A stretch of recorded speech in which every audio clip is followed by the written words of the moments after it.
की एक दशा थी, जो दशा अब खत्म होके दूसरे प्लैनेट की दशा आ चुकी है, या माता जी का ध्यान अब उस 6 नंबर की बजाय 3 नंबर के एलिमेंट्स पे ज्यादा चला गया है, सात्विक गुणों पे ज्यादा चला गया है। तो अब वो जो 6 नंबर बाहर लिखा है, जिसके कारण साउथ ईस्ट में बैठे हुए व्यक्ति यही सोचता रहेगा कि मैं कौन सी गाड़ी लूं, या मैं कैसी ऐसी चीज करूं, मेरे पास पैसा कहां से आए, तो वो माता जी को डिस्टर्ब नहीं करेगा क्या?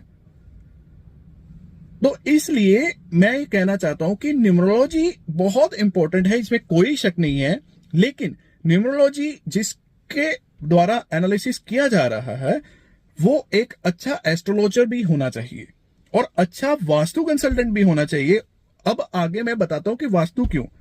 मान लीजिए आपने सभी लोगों का, अपने घर पे बैठे हुए सभी का आपने चार्ट का एनालिसिस करवा के एक नंबर ऐसा चुन लिया जो सबके लिए कॉमन था और सबके लिए ठीक था, तो आपने वो कर लिया, राइट।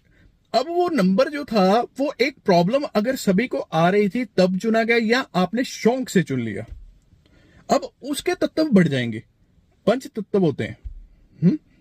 पंच तत्वों में आप जिसका सहारा ले रहे हैं उसका भी एक तत्व होगा, जिसके कारण उस प्लैनेट की एनर्जी आपके अंदर बढ़नी हुई दिख जाएंगी। अब बेटे के अंदर भी वही दिख रही है, मां के अंदर भी, आपके अंदर भी, पर थोड़ी थोड़ी बड़ी हुई दिख रही है। वो हो सकता है सात्विक हो। अब उसके कारण कई बार सामाजिक तौर पे अगर कोई प्रॉब्लम आती है, तो उस प्रॉब्लम का हल निकालने के लिए आप फिर अपना हॉरोस्कोप दिखाते हैं। उस चार्ट से आपको कोई उपाय बताया जाता है। उस उपाय से आपको ये पता लगता है कि मेरे लिए ये उपाय ठीक है, लेकिन मेरी इनके लिए नहीं ठीक है, पर मेरे को करना पड़ेगा।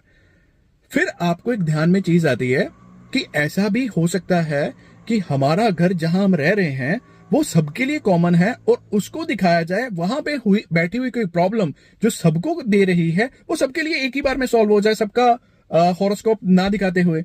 फिर आप दिखाते हैं एक वास्तु कंसल्टेंट को।